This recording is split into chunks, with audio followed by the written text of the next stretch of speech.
Tatalon na po ako.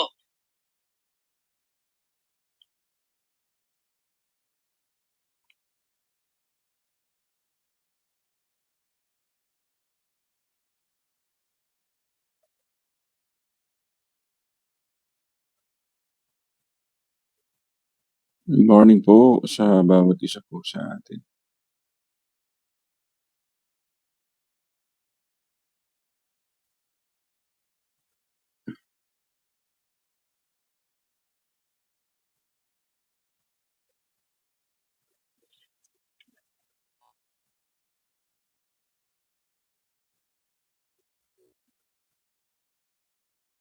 Good morning po.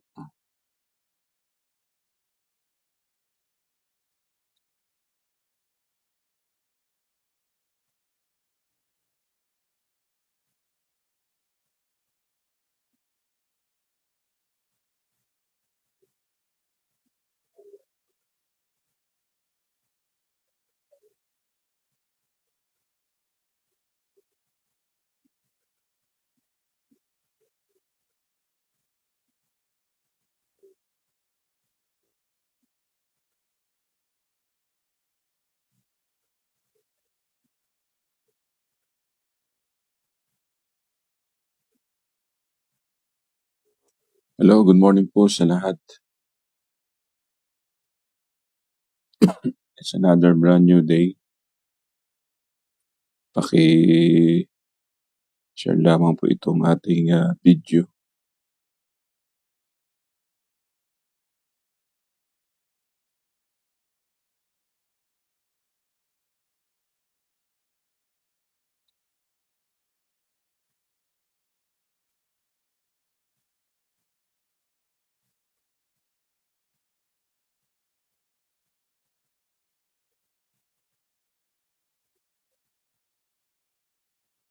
Sa mga kaibigan, mga kakilala, mga kamag-anak.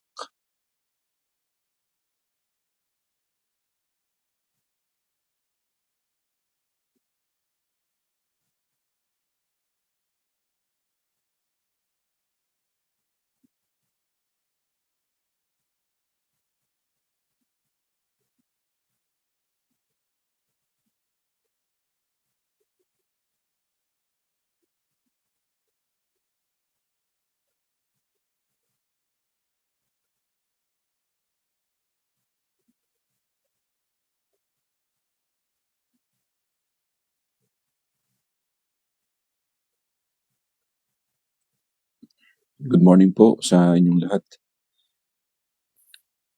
Pagpalain po tayo ng ating Panginoon at panibagong topic ang ating pag-uusapan ngayon. Good morning po sa inyo. Ayan, sila Sister Cynthia, kila Sister Flor, sa aking pamangkin na si Dana, Armela, Abel, Nadea. Good morning, Tito Paz from Manila, Philippines. Good morning. At sa mga kapatid pa natin na kasama po natin ngayon. Okay, tayo po muna ay sama-sama sa panalangin. Samahan niyo po ako sa panalangin. Let's pray. Ama naming Diyos na makapangyarihan ka sa lahat, muli kami po ay nagpapasalamat sa iyo sa umagang ito. Naginising mo ang mga katawang lupa namin upang patuloy na maglingkod sa iyo sa buong maghapon. Tinataas ka po namin at pinupuri ka po namin at ikaw po nawa ang patuloy na manguna sa amin sa buong maghapon. Ikaw po nawa ang siyang magbigay sa amin ng sapat na karunungan talino sa aming mga tatalakayin sa umagang ito. At nawa ito, O Diyos, ay maging dagdag ng paglago ng aming buhay espiritual. Ang lahat ng ito ay aming panalangin sa pangalan ni Jesus na aming Panginoon. Amen. Amen. Magandang umaga po mga kapatid. Pag-usapan po natin yung pamagat na From Shame to Grace. Tayo po ba ay nakaranas na po na, alam niyo yung kahihiyan ba? Na may ganun sa buhay natin bilang siguro naman lahat tayo nakaranas ng ganyan. Dito po sa Romans chapter 11 o chapter 10 verse 11. Na ang sabi po doon, for the scripture says, whoever believes on Him will not put to shame. Diba? So sabi po ng Romans chapter 10 verse 11.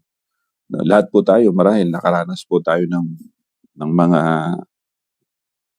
nung tayo po ay nakaranas ng kahihiyan or nung nakaranas po tayo ng parang hindi maganda sa pakiramdam. Ito po, di ba, parang pag yung halimbawa nadulas ka or nadapa ka, di ba, nakakahiya, ano, na mapintasan ka and all. Pero syempre iba naman yung sinasabi dito sa Romans chapter 10. Sabi naman doon, whoever believes on Him will not put to shame. So ang sino man daw po na naniniwala, sumasampalataya sa Kanya, ay hindi na mo kailangan mahiya. Ano, yun ang tinuturo sa atin po doon po sa Roma. Tingnan po natin dito sa may New King James Version ng Bible. Ito naman yung sinasabi dito sa New King James Version. Tingnan natin kung pareho po doon sa ginamit nating talata. Ano po, sabi dito 10:11 po ng Romans. Ito po yung ating mababasa, mga kapatid. Sabi ng talata 10:11 ng Book of Romans ay ganito. For the scripture says, whoever believes on Him will not put to shame. Ayan, pareho lang po, mga kapatid. Anong sinasabi po natin dito? Ano po bang ibig sabihin ng shame? Shame means is the painful feeling that we are unworthy. Diba? Yun ang isa sa mga kahulugan po ng shame. Yung pakiramdam po na hindi ka unworthy ka. Wala ka ng halaga, parang ganun, nakakaya. Parang sa tingin mo parang hangga't maaari ayaw mo nang lumabas ng bahay dahil nakakaya yung possible na ginawa mo or kung ano man, or iisipin mo na nire-reject ka o rejected, ganun. At of course, yung disgrace, diba? Nakakaya, ramdam mo yun . Or yung tinatawag na dishonored, yung hindi ka nire-recognize or kung ano man, kasi nakatatak na doon sa possible sa mga tao na yung ginawa natin or tatak na rin sa isip mo yung ginawa mo. Kaya may ginawa ka na hindi maganda, hindi mabuti, andun yung konsensya, yung guilty feelings pa. Pag sinabi po natin shame, kasi sabi nga dito, what is shame? Shame is the painful feeling that we are unworthy, rejected, disgraced, or dishonored because of sin. Because of sin. Failure or humiliation. Po, dahil siguro failure tayo, or dahil namumuhay ka sa kasalanan, or dahil po napahiya. Andun po yung shame na sinasabi. Unlike po doon sa guilt, yung guilt naman, ito naman po sinasabi doon na I did something wrong. Shame often says I am worthless. Iba naman po yung guiltiness at saka doon sa shameful or doon sa kahiyan or sa pagiging nahiya ka dahil sa possible na ginawa mo. Sabi ng guilty, I did something wrong. Akong ginawang mali, may ginawa akong masama, nagigilty ka, ramdam mo yun. Ang sinasabi naman ng shame, hindi na ako karapat dapat. I'm worthless. Hindi na ako karapat dapat. Ganon. So yun ang pagkakaiba ng guilt at saka doon sa shame. So simpleng lang po yun, simpleng kahulugan, pagkakaiba ng guiltiness or guilt at saka ng shame. Sa shame o sa guilty, I did something wrong. Nagigilty ako dahil sa maling ginawa ko na ganito. Or possible na sinadya mo or yun yung nagigilt ka ron. Yung shame naman, dahil sa mo, sinadya man or ginawa mong hindi maganda, pakiramdam mo ngayon, worthless ka. Kaya sabi nga natin, yung shame, ang ibig sabihin niya, is the painful feeling that we are unworthy, rejected, disgraced, or dishonored because of sin. Because of sin, because of failure, or because of humiliation. Yun ang ibig sabihin niya. But the Bible teaches us that sin brought shame into the world. Halimbawa, si Adam, tapos si Eve, nagkasala. Yan po yun mga kapatid. Sa kabuuan po ng mundo, yung kasalanan, ito po ang naghatid po ng malaking kahihiyan po ito doon sa kabuuan ng mundo, sa mundo ating ginagalawan na pagkatapos po ng ginawa po ni Adan at saka ni Eva. So they became ashamed and from God. Remember po, nung kinain po nila nung bunga ng pagkaalam ng mabuti at masama. And they found out na yung sarili po nila ay nagkahiyaan sila. Nahiya sila sa isa't isa dahil naman na sila ay kapwa ko. And from there, nahiya na sila doon sa possible sa sabi nga dito, tumago sila, nagtago mula sa Panginoon. They became ashamed and hid from God. Doon po sa doon po sa Genesis chapter 3 verse 7 to 10. They knew that they were naked and hid themselves from the presence of the Lord. So napagtanto nila na sila ay parehong hubad, kapwa hubad, at sila po ay nagtago sa Panginoon. Why? Dahil po doon sa kahihiyan o doon sa ginawa po nila. So yun po yun mga kapatid ko. Kaya yun ang tinuturo sa atin. That's why Genesis chapter 3 verse 7 to 10, they knew that they were naked and hid themselves from the presence of the Lord. So meaning, shame causes people to hide from the Lord. So shame causes people to hide from God. So from others and even from ourselves. Kumbaga kaya andun po yung yung tinatawag nating denying factor, na ikaw mismo dinideny mo na hangga't maaari ayaw mong pag-usapan, andun yung denying alam mo yun, yung sarili mo talaga na ayaw mong pag-usapan at ikaw mismo sa sarili mo na dinideny mo. Na parang ganun po ang sinasabi doon . Kaya sabi po mga kapatid, shame causes people to hide from God, from others, even from themselves. Kaya pag tayo po meron pong ginawang kahihiyan, may ginawa kang hindi maganda sa ibang mga tao, ikaw po ay hangga't maaari ayaw mo munang magpakita. Ayaw mong pinag-uusapan hangga't maaari. Ayaw mo munang makihalubilo. Gusto mo, nandiyan ka lang sa loob ng bahay, pagkukulong ka. Ganun yun, mga kapatid. Kahit nga sa sarili natin di ba? Kahit sa sarili natin yung bang kapag meron kang ginawang hindi maganda, ikaw mismo na sa sarili mo, yun ang sinasabi dito. Yun yung shame, mga kapatid. Of course, iba naman yung guilty o yung guilt. Iba yun, hindi tayo magdidwell doon. Ito yung pinag-uusapan lang natin, itong shame. Kaya nga instead of running to God, yung mga tao po na may ginawang kahihiyan or ginawang hindi maganda sa ibang mga tao, maging sa sarili niya,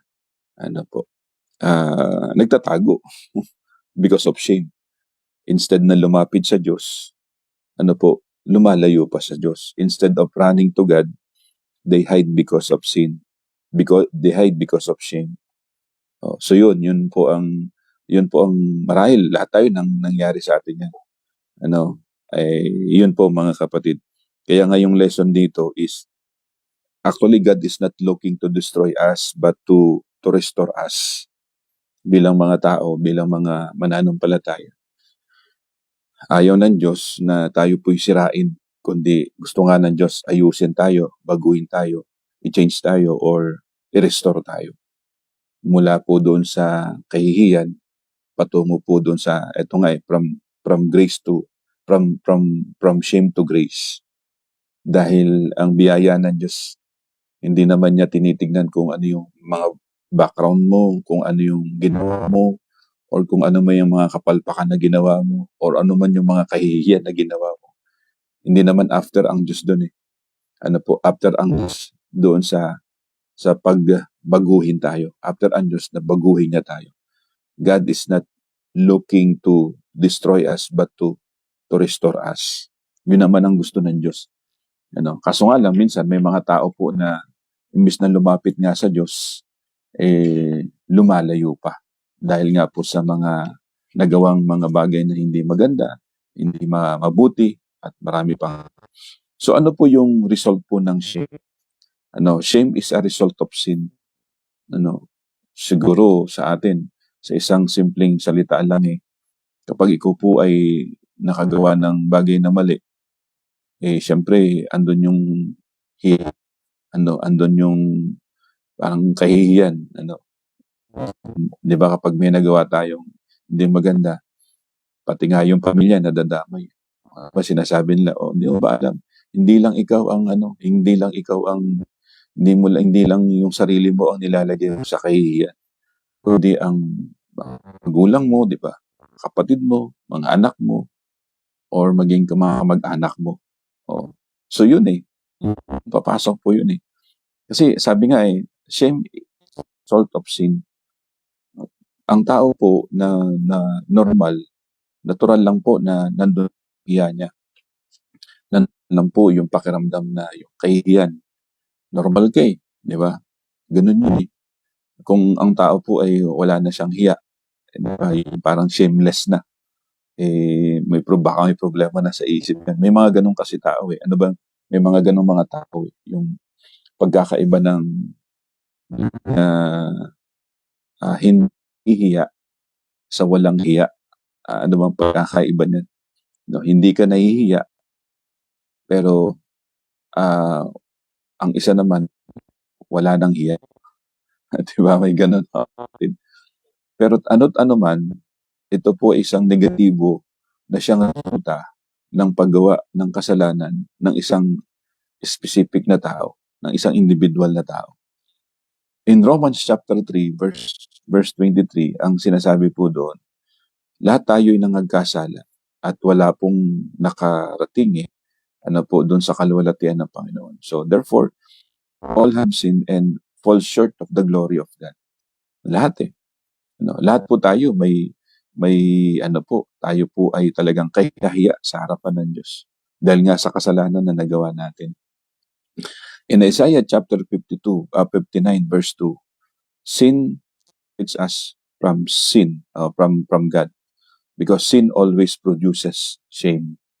Wala naman pong na nagiging yung bang pakiramdam mo proud ka pa dahil gumawa ka ng kasalanan. Hindi. Kung ikaw po yung taong matino, kapag gumawa ka ng kasalanan, gusto niya ang kahihiyan. Mas more na nadidevelop yung hiya sa mga tao. Shame, di ba? Yung bang parang kapag ikaw po'y gumagawa ng kasalanan, lagi, sin always produces shame.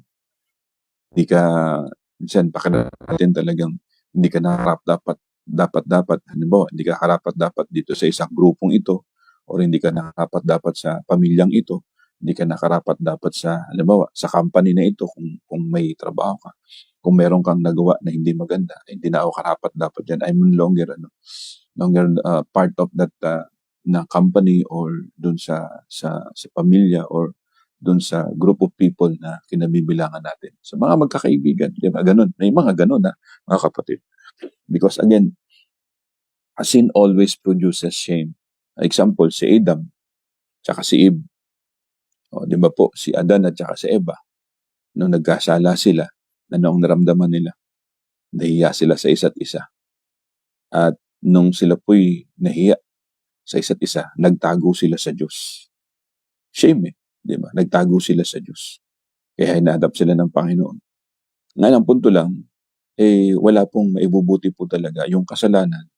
Ano po, ito po pino-produce niya yung kahihiyan, hindi lang sa sarili, kundi maging sa mga tao sa paligid natin, especially sa mga taong nakakakilala sa atin. No, kapag gumagawa ka ng hindi maganda, kaya kapag gumagawa ka ng kasalanan, na sinasadya mo, yung sinasadyang kasalanan, kung ikaw po hindi nahihiya sa sarili mo, may problema yun. Kasi minsan, ang iniisip ng tao, gagawin ko to, okay lang. Wala naman nakakakita. Pero hindi mo alam, merong nakakakita sa'yo, walang iba kundi ang Diyos. Ano? So, ganun yun. Kaya, nagpo-produce ng kahihiyan yung paggawa ng kasalanan or yung kasalanan mismo. So, sino pa? Si David. Di ba? Si David, after his sin with Bathsheba, ano nangyari po kay David? Di ba? Andun po yung kahihiyan yun. Kaya nga, yung konsensya niya talagang talaga siya ng konsensya niya dahil sa kanyang ginawa. No? Kaya to the point na talagang nilapit niya talaga yung sarili niya sa Diyos. Kaya nga, ang gusto kasi ng Diyos, lumapit tayo sa Kanya, hindi yung lalayo tayo sa Kanya. Kasi ang gusto ninyo, i-restore tayo. I-restore tayo. Kaso nga lang, may mga tao po, because of sin, because of shame, minsan, nilalayo pa talaga nila yung kanilang sarili sa harapan ng Diyos. Tumatakbo pa sila sa papalayo sa Diyos, imbis na tumakbo papalapit. So, dahil sa hiya, di ba may ganun, mga kapatid, ewan ko kung kayo po ay yung bang imbis na dahil sa hiya, ayaw mo ngang makipag-usap, dahil sa hiya, ayaw mong makita ka ng tao, dahil sa hiya, ay hanggat maaari, ayaw mong pinag-uusapan yun, yung ginawa mo, or kung ano man. Pero syempre, sa harapan ng Diyos, hindi naman niya, kumbaga, hindi naman niya didikdik sa atin yung ginawa natin. Kaya nga sabi natin, from shame to grace. Mula po sa kahiyan tungo sa kagandahang loob ng Diyos. Ang gusto nga ng Diyos, lalapit tayo sa Kanya. So yun, mga kapatid. Peter, after denying Jesus, di ba? For how many times na dineny ni Peter si Jesus Christ? No? Kahiya-hiya po yun. Siguro sa mga kapwa niya, kapwa niya apostol, sa mga mananampalataya noong mga panahon na yun. Then, yun po yun. Kaya nga, di ba, sabi sa kanya ng mga tao nung panahon niya, nakilala siya, na-recognize siya. Di ba, ito, kasama siya. Isa siya sa mga alagad ni Jesus. Dinenay niya yun. Yung konsensya niya, yung hiya ay, di ba, sarili niya. Parang hindi ka tanggap yun. Yun po yun. Yun ang sinasabi po doon, mga kapatid. Yung isa result of sin.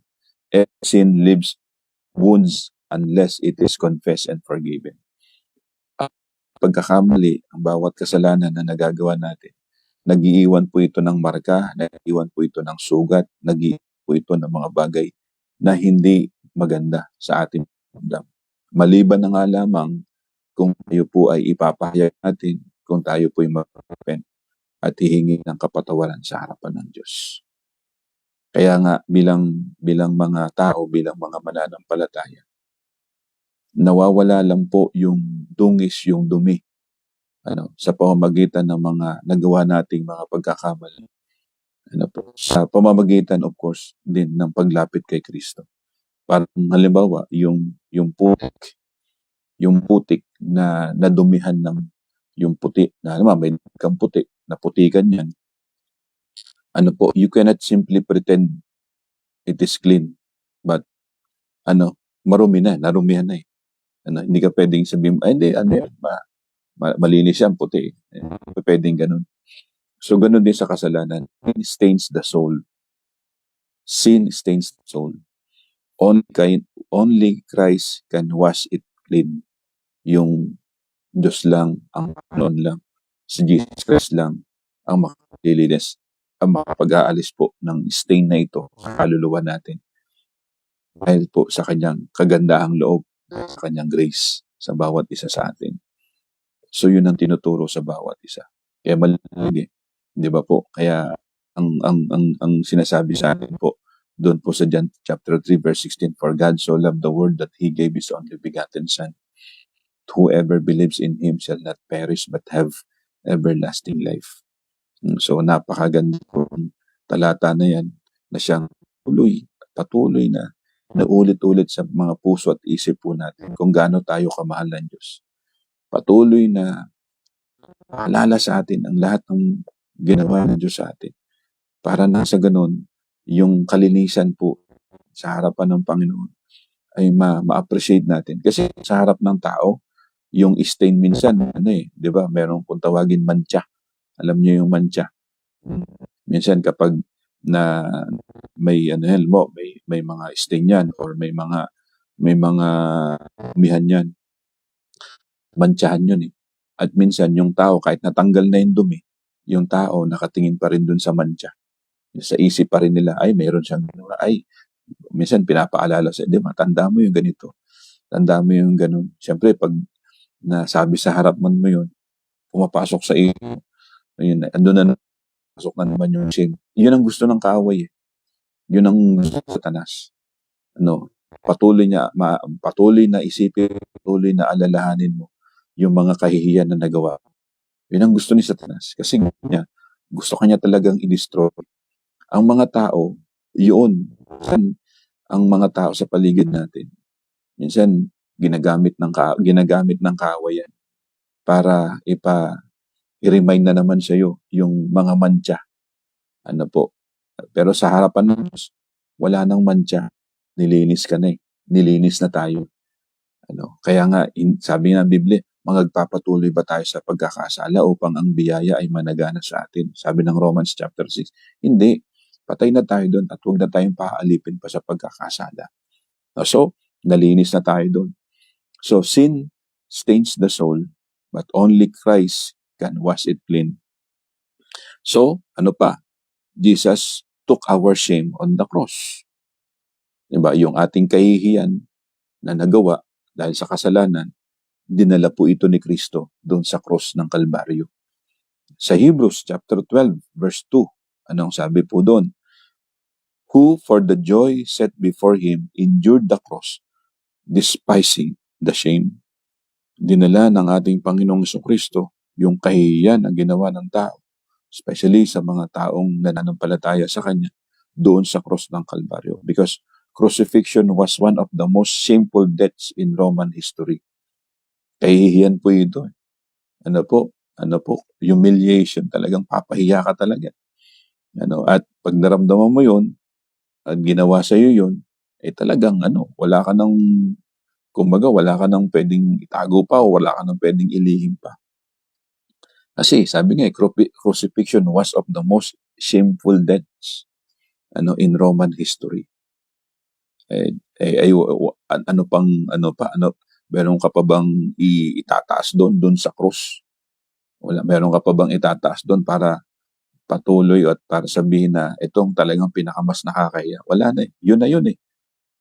Kaya doon sa pinakamataas na yun na kahihiyan, dinala ni Kristo yung kahihiyan na ginawa natin para lahat ng kahihiyan na ito may punta sa Kanya. Sa Second Corinthians, I think 1 or 2 Corinthians chapter 5 verse 21. Babasahin po natin. Anong sabi po ng talata? Sabi po ng Biblia ay ganito. 5:21 po ng 1 Corinthians. O 2 Corinthians.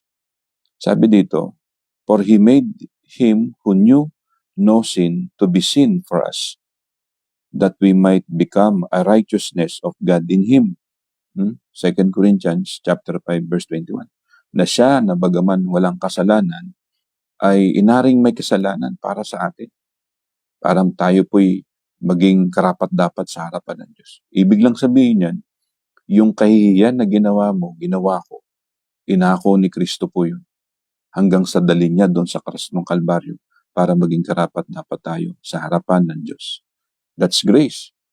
That's grace. Kagandahang loob ng Diyos.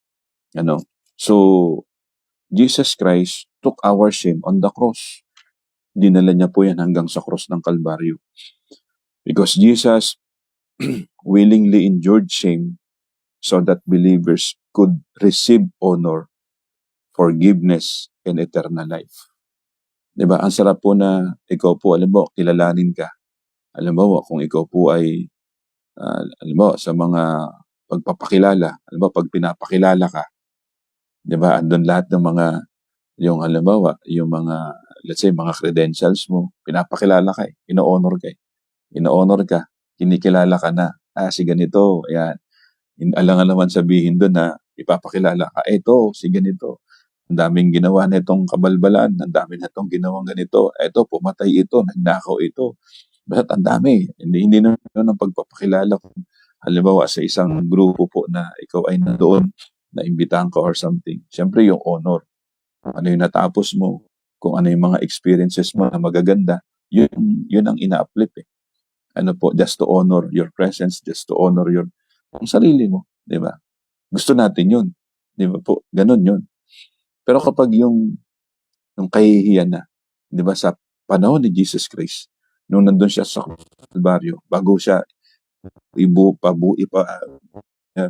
bago pinabuhat sa kanya yung cross, hanggang doon sa Calvary, puro kahihiyan Pinutungan siya ng koronang tinik. Ang dami mga pang-iinsulto. Ang dami, puro na ginawa sa kanya. Hindi niya yung ginawa para mahiya siya. Di ba? Ginawa yun sa kanya para ipahiya siya. Iba yun mga kapatid. Ginawa yun sa kanya para ipahiya siya. Hindi niya ginawa yun para sa kahihiyan niya. Hindi. So, ganun din natin. Ginawa mga bagay na hindi maganda, which supposed to be dahil tayo ang mahiya sa ginawa. Pero ano ng Diyos? Anong ginawa ni Kristo? Yung kaya na yun na ginawa natin, inako niya. Ano po? Para po, tanggapin niya, sabi nga dito, na siya, bagaman walang kasalanan, ay inakasalanan. Sabi ng Biblia. Ano po? Para tayo'y mapabilang at maging karapat-dapat sa harapan ng Diyos. Andun pa rin yun yung mapalitan ng honor. No, kaya sabi po doon, Jesus Christ willingly endured shame so that believers could receive honor, could receive forgiveness, and could receive eternal life. So, yun po ang napakagandang mensahe po na sa tingin ko para ma-appreciate natin yung ginawa ng ating Panginoong Kristo. Kaya dapat hindi na tayo mamumuhay po sa kahihiyan o namumuhay sa mga bagay na hindi na mabuti sa atin. Kasi hindi po maganda yun, mga kapatid. Of course, carried our sin, our guilt, and our shame. No, lahat-lahat na yun, sama-sama na. No, inako niya yun, yung kasalanan na yun. Para lang po, tanggapin natin ang honor, tanggapin natin ang forgiveness, tanggapin po natin ang eternal life through the cross of Jesus Christ. Dahil ang cross nung unang panahon na yun, ano po, ang cross is the most shameful deaths in history. Kaya po yun. Pero again, pinili ni Kristo yun para lang ipabatid sa atin kung gaano niya tayo kamahal, kung gaano niya tayo, inibig. And God does not want us to live in shame. Ang gusto ng Diyos, ayaw ng Diyos na mamuhay tayo or ipamuhay po natin mga bagay po na kahiya-hiya or yung kasalanan. Ganun yun ang equivalent. Kaya nga, di ba, sabi po ng Romans chapter 8 verse 21 o verse 1, there is therefore now no condemnation to those who are in Christ Jesus. Wala na daw pong condemnation. Hindi na daw po parurusahan, sabi nga ng talata. There is therefore now no condemnation to those who are in Christ Jesus. Kapag ikaw ay nakipag-isa na kay Kristo, dahil ginawa niya na yun, inako niya na yung kahihiyan, lahat na. Kaya naman ang encouragement naman sa atin dito, Ang gusto naman ng Diyos na wag na tayong mamuhay po sa mga bagay na kahiya-hiya, sa mga bagay na kahihiyan. So in short, wag na tayong mamuhay sa pagkakasala. Kaya sabi ni Paul, Romans chapter 6, magpapatuloy ba tayo sa pagkakasala upang ang biyaya ay managana? Ang sabi niya, hindi, wag nawa. No, ibig lang sabihin, huwag ka na magpatuloy na. Patay na kayo sa kasalanan because of the cross of Jesus Christ. Pinalitan na yan ng honor, pinalitan na yan ng forgiveness, at pinalitan na yan ng assurance for our salvation, eternal life. Don't live it again. Huwag na kayong mamuhay dyan. That's why God does not want us to live in shame. Ano po? Because sometimes, sabi natin, many Christians are forgiven but continue living in shame because they keep remembering their past. May mga Kristiyano po na napatawad na pero nagpapatuloy pa rin sa kasalanan. But continue living in shame. They keep remembering their past. Patuloy na inuulit-ulit pa rin nila yun. So, hindi dapat ganun. God forgives because God restores. God gives a new identity. Diba? 2 Corinthians chapter 5 verse 17. To those who are in Christ, it's now a new creation. Diba? Sabi doon, the old has gone, the new has come. Ang mga nakipag-isa kay Kristo ay isa ng bagong nilalang. Wala na yung dating pagkatao. Siya ay bago na. Kagaya po ng halimbawa ng isang judge. Ang judge, pag nag-declare po ang judge sa isang tao na inosente siya, no one has the authority to continue condemning that person. Wala na po, hindi na, may judge, nagsabi yung judge na, eto, innocent. Diba? Nag-verdict siya, innocent. No? Nakita niya na lahat ng mga cause, lahat ng mga kung ano-ano lahat ng mga evidence or lahat napagtanto niya na mahina yung ebidensya or napagtanto niya na wala naman talaga siyang kasalanan, inosente siya. Nag-verdict siya, itong taong ito, acquitted siya. Dahil napatunayan na inosente siya. Ngayon, wala nang magsasabi po doon na, hindi, meron siyang ginawang kasalanan. Kasi siya na ang nagsabi na wala siyang kasalanan. Hindi napatunayan na siya ay nagkasala. Likewise, when God forgives us, Satan's accusation lose its power. Nawawala na yung kapangyarihan ni Satanas over us because of the verdict of God sa buhay natin, because of God's grace. Ngayon, bakit may mga tao po na hindi na magbabago yan, 'di ba? May mga ganon. Ayan, makasalanan talaga yan. Hindi na yan. Wala na, hindi na magbabago yan. Uulit-ulitin niya lang yan. Pag sinabi ng Diyos sa iyo na ikaw ay na-forgive ka na, and this is what we call na-justified ka na. Pag sinabi ng Diyos na na-verdictan ka na, na-justify ka na napatawad ka na, or wala kang ng kasalanan, nilinis ka ng Panginoon, tanggapin mo na yun na, Lord, salamat po. And ito yung tinatawag na justification. Na-justified ka na because of the blood and because of the cross of Jesus Christ. No. Ngayon, may mga tao po, o siguro sa atin na naiisip natin, ito na yun, yung sinasabi po na nagigilty ka naman. Yan naman ang pagkakaiba doon, guilt at saka yung sa shame. Nagigilty ka naman na nagawa ko yun eh. Diba? Pero sa totoo, marahil dalawang bagay po yan. Sinadya mo o hindi mo sinadya.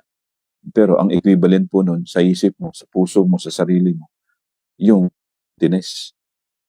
Pero yung shame naman, yung sinabi kanina, ito naman po yung tumutukoy naman, wala, hindi na ako mahalaga. Wala, hindi na ako tanggapin. Parang I am worthless. Di ba? Kaya nga sabi natin kanina, shame is the painful feeling that we are unworthy, that we are rejected, that we are disgraced or dishonored because of sin, failure, and humiliation. So yun naman ang pagkakaiba nun. Now, kaya dito maliwanag na tinuturo. Ang gusto kasi ng Diyos sa atin, huwag na tayong magpaulit-ulit pa sa pagkakasala. Sinabi, Romans chapter 6, 1 to 4. No? Kaya pag sinabi ng Panginoon, sinabi na ng Diyos na diniklara na ikaw ay malinis ka na, diniklara na ikaw ay tinanggap ka na ng Panginoon, wala nang pwede pang magsabi sa iyo na, hindi ka pa pinatawad. Kung naiisip mo yun, yun na po ay resulta po ng guilt ka pa rin. Pero kapag ikaw po ay nakipag-isa na kay Kristo, dapat yung feelings or yung guiltiness, dapat na hindi na pumapasok sa isip mo. At yung pakiramdam na nahihiya ka sa ibang mga tao, dapat hindi na pumapasok yun. Dahil sinabi na ng Diyos, pinatawad ka na, po, tinanggap mo na yung honor, tinanggap mo na yung forgiveness, at tinanggap mo na yung assurance, your eternal life or salvation, hindi mo na dapat isipin yun. Nasa sa kanila na yun. Diba? Ganun. Yun ang kasi tinan nyo, yung si Satanas, ang gusto kasi ni Satanas, sirain yung reputasyon natin. Ang gusto ni Satanas, sirain ang buhay natin. Diba? John chapter 10 verse 10, napunta lamang dito ang magnanakaw upang magnakaw, pumatay at magwasak. Ngunit napunta rito ang anak ng tao upang kaibigyan ng buhay, buhay na ganap at buhay na kasiyasiya. Yun ang gusto ng Diyos. Pero once na-receive mo na yung forgiveness, na-receive mo na ito, na-receive mo na lahat ng mga pangako ng Panginoon, yung salvation, na-receive mo na yun, wala ka nang dapat alalahanin pa. Magpatuloy ka na sa paggawa ng kabutihan. Huwag ka nang mag-dwell pa doon sa paggawa ng mali. Because God does not want us to live in shame. So kaya yon, because people who overcame shame, people who overcame shame. Sino daw po ito? Si Joshua. No. So doon sa Joshua chapter 2, di ba meron pong prostitute doon eh. A prostitute who became part of the family of Jesus. So yun, mga kapatid ko. Nung panahon na yun, nung panahon po ng mga alagad o doon sa lumang tipan, sa Joshua chapter 2. Si Peter, after denying Jesus Christ 3 times, Jesus restored him, and made him a leader. So yun, binabago tayo. Si Paul, he used to be a former persecutor. He used to be a persecutor of Christians during his time in the book of Acts. Diba? Pero anong ginawa ng Diyos? God transformed him into one of the greatest apostles. So yun, may mga kahiyang bang ginawa sa itong mga to? Meron. Meron ba silang ginawang hindi mabuti? Meron. Pero again, hindi naman doon natatapos ang kwento. Ginamit ng Diyos. Ginamit sila ng Panginoon para sa mga magagandang mga gawain at layunin sa kanilang mga buhay noong panahon nila. And same is true. Totoo ito. Pareho ito. Itong nangyari sa kanila, may katotohanan ito hanggang sa panahon natin ngayon. Kapag meron kang nagawa na hindi maganda at hindi mabuti, alam natin hindi magandang patotoo yun. Nagigets natin yun. Pero again, kapag ikaw po ay kumilala sa Panginoon, tinanggap mo na nga siya, inaalis na ng Diyos yung kahihiyan na yun. Inaako niya na yun eh. At ang gusto ng Diyos, i-restore niya yung nasirang relasyon mo sa Kanya. Kaya ngayon, kung nandito ka na ngayon, magpatuloy ka na kasi gagamitin ka ng Panginoon eh. Gagamitin ka ng Panginoon. Diba sabi ni Paul, I am no longer live in me, but Christ lives in me. Hindi na ako nabubuhay para sa aking sarili, kundi si Kristo na ang nabubuhay para sa akin. So ganun din. Kapag ikaw po'y nabubuhay pa sa sarili mo, natural lang iniisip mo yung mga kahihiyan. Naiisip mo yung mga ginawa mo or posibleng balikan mo pa. Kung ikaw pa nabubuhay sa sarili mo. Pero kung ikaw sinasabi mo, si Kristo nang nabubuhay sa akin, so lahat yun, past is past, wala na yun. Kung si Kristo na namumuhay sa iyo, meron siyang pinapagawa sa iyo na maganda at mabuti para magpatuloy at gagamitin ka niya para sa isang napakagandang patotoo sa mga tao tungkol sa buhay na meron ka na siyang binago ng Diyos para maging epektibong patotoo tayo sa mga tao sa paligid natin. Kaya nga from shame to grace. From shame to grace. Kaya nga yung how God restores the shame or sa mga kahihiyan natin. Kaya yun po mga kapatid. Kaya bilang mga mananampalataya, mamuhay po tayo sa kabanalan, sa kabutihan, dahil gusto yun ng Diyos sa buhay po natin. Huwag na tayo mamuhay po sa kahihiyan, kundi mabuhay po tayo sa biyaya. Mamuhay na tayo sa kabutihan ng Diyos sa buhay po natin. Magandang umaga mga kapatid. Paki-share nyo lamang po itong video po natin sa mga kaibigan na kilala nyo po. At naway ito po maka-inspire sa bawat isa, makapagbigay ng paalala sa bawat isa na mamuhay po tayo sa kabutihan, mamuhay po tayo sa biyaya, at wag na po tayo mamumuhay sa kahihiyan. Kundi dahil ang gusto ng Diyos, mamuhay tayo ng may kalinisan, mamuhay po tayo na lumalakad sa kabanalan at kapayapaan. Tayo po'y manalangin na manaming Diyos, salamat po sa umagang ito na kami po ay nakapagbulay-bulay ng iyong banal na salita. Tulungan mo kami lagi po, Panginoon, na patuloy na magpatuloy sa paglilingkod at patuloy na mamuhay ng kabanalan, mamuhay ng may katapatan, mamuhay ng may kalinisan, mamuhay ng may kabutihan. Salamat po sa paalala mo sa amin na ang shame ay hindi po ito pala nakabubuti, kundi kami po ay nilulugbok nito patungo po dun sa malalim na kahihiyan. Pero lahat Lord ng lahat ng ito, yung biyaya, hinango mo kami, paranas po kami ng buhay na kasaya-saya ay naganap sa pamamagitan ng iyong pag-ibig at biyaya sa bawat isa. Pagpalain mo kami, tuloy na ingatan mo ang bawat isa, at tuloy namin ininalapit ang bawat isa sa mga kapatid na may mga karamdaman. Ikaw po, Panginoon, siyang magpagaling sa kanila, sa mga kapatid na dumaranas, Panginoon, ng mga subukanin, mga pagsubok sa buhay. Ikaw po ang tumulong sa amin para patuloy na makapagpatuloy sa paglingkod sa iyo. Salamat, O Diyos. Gabayan mo kami sa buong maghapon. Salamat po sa mga na amin natatanggap. Ang lahat ng ito ay aming panalangin sa pangalan lamang po ni Kristo Jesus na aming Panginoon. Amen. Amen.